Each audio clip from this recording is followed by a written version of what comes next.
O assunto de hoje é a desobediência civil do Henry David Thoreau. E para começar a entender um pouco esse livrinho, a gente tem que meio que mergulhar na história dos Estados Unidos do século XIX. Nesse século, a gente está vivendo basicamente com os Estados Unidos recém-saídos da sua independência, e a gente está passando também por um burburinho inimaginável, porque lá dentro a gente tem o quê? A gente tem a expansão territorial e a meio que instabilidade comum a todo o país recém-nascido, e a gente tem também a questão social, sobretudo por causa da escravidão. Então esses dois problemas vão ser problemas, na verdade vão ser fundamentais para que o Thoreau ele escreva esse livro, e justamente por causa disso que cabe uma explanação. Em primeiro lugar, a Guerra Mexicana-Americana, ela tem umas saídas um pouco mais profundas. Acontecia que os americanos, os colonos sobretudo, eles iam para as regiões mexicanas e eles acabavam levando escravos consigo e a religião protestante. O México, porém, não ficava nada feliz com isso porque, primeiro, ele era católico e, segundo, ele não conseguia mais entender aquilo como normal, a escravidão. É então que acontece uma série de conflitos entre os colonos americanos e o México e é declarada a independência do Texas, do atual Texas. Esse estado, ele foi meio que uma ameaça, digamos assim, para o México, porque o México, ele viu que o Texas podia muito bem fazer parte dos Estados Unidos. E é o que estava justamente ocorrendo. Tanto que quando o Texas se une definitivamente aos Estados Unidos e se troca o presidente, a gente tem a ocorrência do Destino Manifesto, houve umas provocações americanas, houve respostas mexicanas, e quando se viu, bom, guerra. Acontece que o México era um país que estava sofrendo uma desestabilização política bem grave. Então, apesar de ter conseguido alguma e outra vitória importante, não foi lá tudo isso. Então, os Estados Unidos eles conseguiram vencer o México e foi uma série de vitórias inimaginável. Apesar de os Estados Unidos ter lutado bastante, ele conseguiu os territórios, porém por um valor muito menor do que tinha oferecido anteriormente, e o México acabou saindo lesado. E é preciso lembrar que o exército americano não era pago por dinheiro caído do céu ou era composto por homens que lutariam sem ganhar nada. Muito pelo contrário. Eles ganhavam seu soldo e esse soldo era justamente um dinheiro público. Ou seja, os cidadãos americanos pagavam impostos que ia pagar os soldados para lutar por causas que talvez nem fossem tanto dos soldados quanto dos cidadãos americanos. Esse é um dos motivos pelos quais o Thoreau ele fica extremamente irritado com a guerra americana-mexicana. Fazendo um paralelo, é como se nós gaúchos fôssemos convocados a lutar para anexar o Uruguai e entrássemos em guerra por isso com a Argentina. Obviamente, muita gente iria ficar insatisfeita e pensaria, não, eu não quero financiar isso, eu não quero pagar os militares, eu não quero pagar o Estado por isso. Então, de súbito, imagine se essas pessoas parassem de pagar impostos, ou pelo menos uma única pessoa. Essa pessoa seria facilmente identificada, ou essas pessoas, e seriam presas, porque elas não gostariam de patrocinar essa invasão. É justamente esse um dos pensamentos do Thoreau.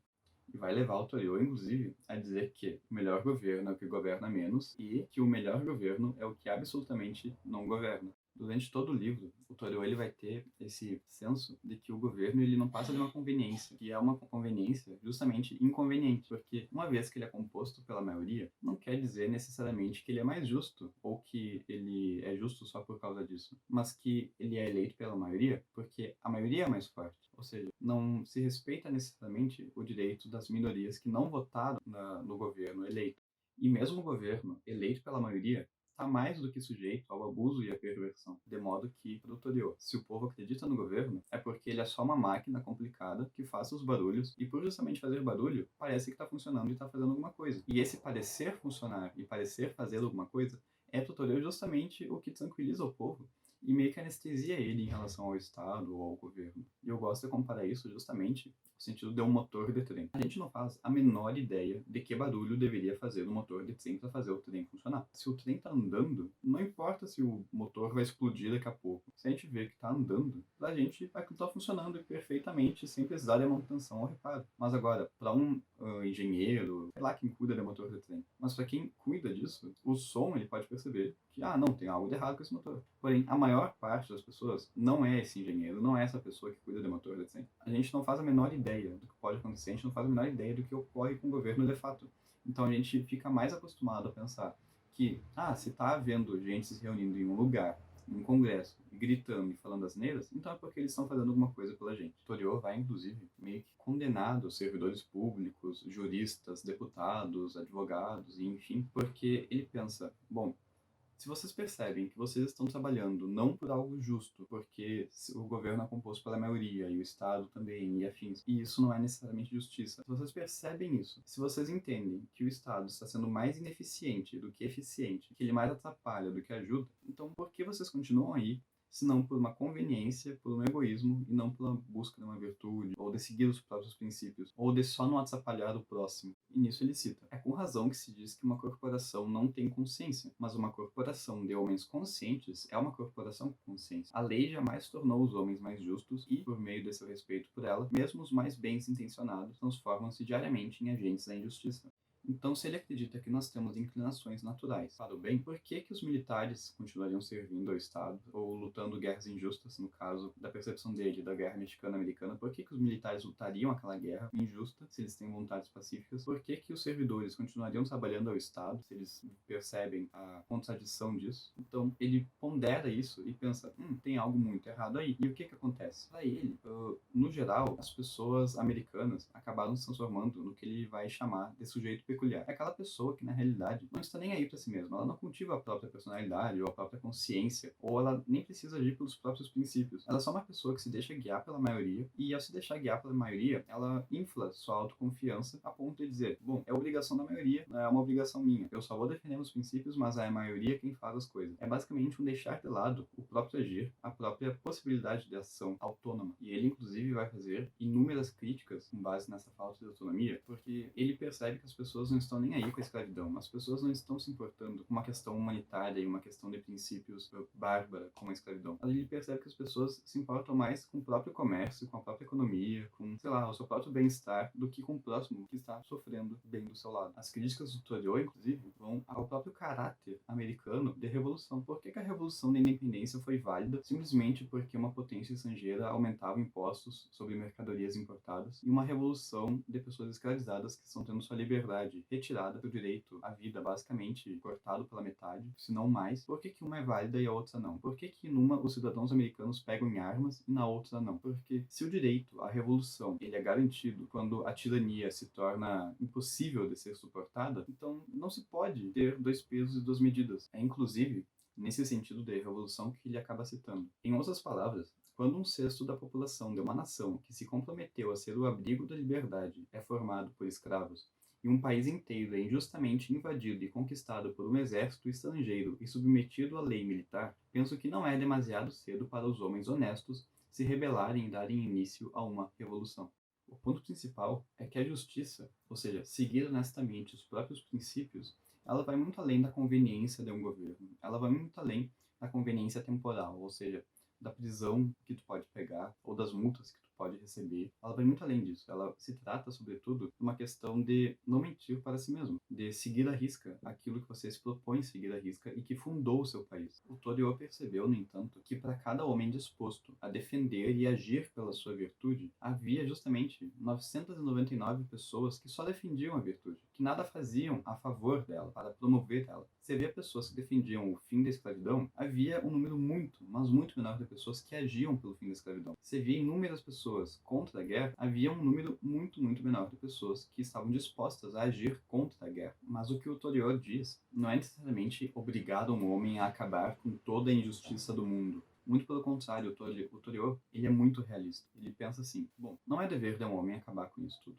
Ele não tem que agir, dar a sua vida para mudar o mundo. Não. O homem só tem que agir de modo a não cometer essa injustiça e não fazer isto se apoiando nos ombros de outros homens. E ele também meio que postula que aquele homem que ele desaprova as ações do governo, mas continua a apoiar o governo, ou seja, continua a pagar seus impostos, continua a fazer tudo que o governo diz, continua a seguir a palavra do governo como se fosse a palavra santa, ele vai dizer que o homem que desaprova, mas faz isso, ele é, na verdade, não um opositor, mas ele é justamente o apoiador mais fiel do governo. Uma das frases dele que ilustra bem isso é justamente a seguinte: o que devemos fazer, de qualquer maneira, é verificar se não nos estamos prestando ao mal que condenamos. E ele continua: não hesito em dizer que aqueles que se autoproclamam abolicionistas deveriam, imediata e efetivamente, retirar seu apoio pessoal ou econômico ao governo de Massachusetts, não esperar até que se constituam em maioria de um, para só então obter o direito de predominar. Penso ser suficiente que tenham Deus a seu lado, sem que precisem esperar por aquele homem a mais. Além disso,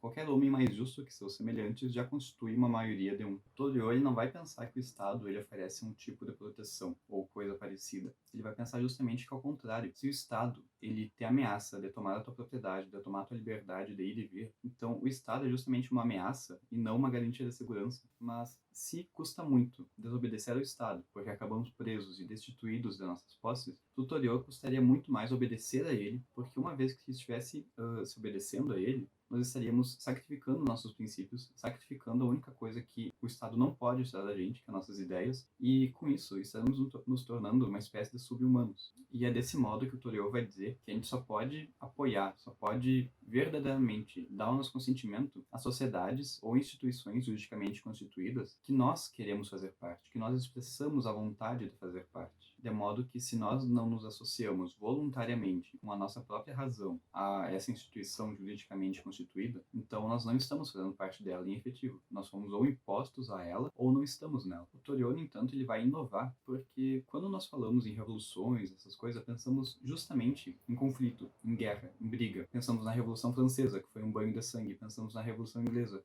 que teve como eventos anteriores muita guerra.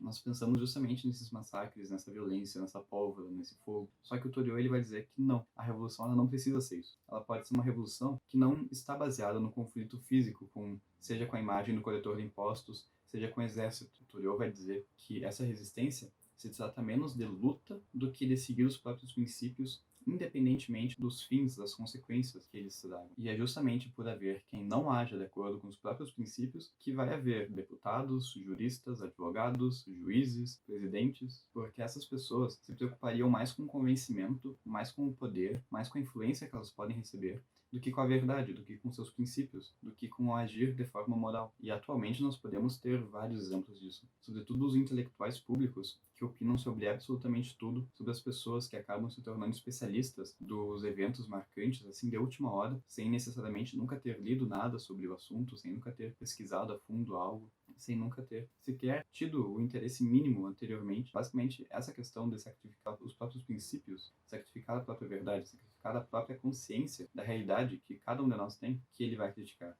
E que ele vai dizer que está errado, e que justamente ao afirmarmos isso, estamos sendo humanos, e se estamos sendo humanos também, ao fazer isso, somos humanos o suficiente para dizer ao Estado que não, nós não apoiamos você. A autoridade do governo, inclusive pro Toreou, ela é parcialmente válida. Ela só é válida, então, se o governo for e te perguntar, necessariamente pedir a autorização para reger sobre a tua propriedade, sobre a tua vida. Porque enquanto ele não faz isso, ele é uma autoridade impura. No momento em que ele faz isso, no momento em que ele vai lá e pede o teu consentimento para agir sobre ti, então seria uma autoridade válida. É mais do que evidente, então, que essa perspectiva do Toreou, ela é extremamente individualista, ela coloca em primácia o indivíduo ante o Estado, ante o coletivo, ante a sociedade, ante a comunidade, em que o indivíduo ele só vai ter obrigações e deveres para aquela sociedade, para aquela instituição juridicamente ordenada, em que ele voluntariamente se associou. Tanto que o Toreou, já no final da desobediência civil, ele vai dizer o seguinte: jamais haverá um Estado realmente livre e esclarecido até que este venha a reconhecer o indivíduo como um poder mais alto e independente, do qual deriva todo o seu próprio poder e autoridade, e o trate da maneira adequada.